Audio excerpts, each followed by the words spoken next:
చెప్పుకోవడానికి డెఫినెట్గా ఎవరికి ఏమున్నా లేకపోయినా ఫ్యామిలీ అయితే ఉంటుంది. ఆ ఫ్యామిలీలో బోలెడని ఎమోషన్స్ అయితే ఫ్యామిలీస్ని ఆకట్టుకోవడానికి రండి, థియేటర్కి రండి. మీకెవరు ఒక ఫ్యామిలీ స్టార్? మీ ఫ్యామిలీ స్టార్ ఎవరు?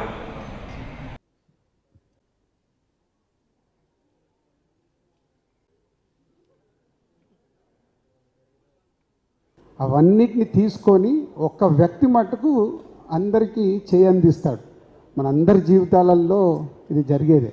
మనం వెనకకెళ్ళి చూస్తే అందరి జీవితాల్లో జరిగి ఉంటుంది, ఫ్యూచర్లో కూడా జరగబోతూ ఉంటుంది. ఎందుకంటే మన ఫ్యామిలీ వ్యవస్థ మీద మన ఇండియాలో ఉన్న ఒక కల్చర్ మనకందరికీ అది ఈజ్ ఎ స్ట్రాంగ్ పాయింట్.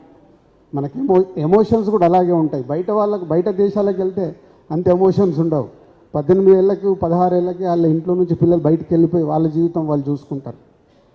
పెద్దవాళ్ళ జీవితాలు అక్కడికి వేరేలా ఉంటాయి. బట్ ఇప్పటికీ మన కల్చర్లో ఉన్నది ఏదైతే ఉందో ఆ family bondage very strong. So తను చెప్పిన ఆ చిన్న పాయింట్ బాగా ఎగ్జైట్ అయ్యాను. ఆ పాయింట్ చుట్టూ తను ఒక కథ అనుకున్నాడు.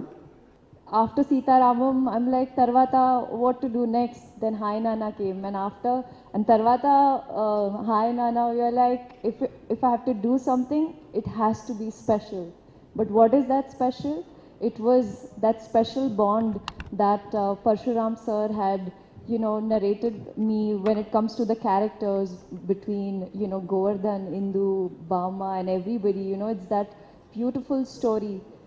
This is our hand, and this is how our life is, ups and downs. Sometimes our professional life will be fantastic, sometimes personal life will be a little low.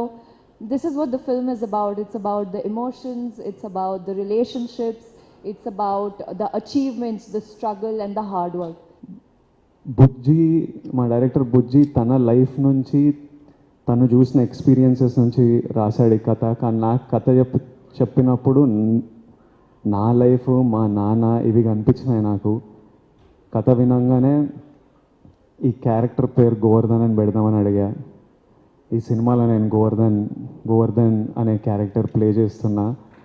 ఎందుకంటే నాకు easy అయిపోతుంది character play చేయడం. ఒక visual, ఒక పేరు visual కనిపిస్తే దానికి తగ్గట్టు ఒక బిహేవియర్ వచ్చేస్తుంటుంది, ఒక రెస్పాన్సిబిలిటీ వస్తుంది.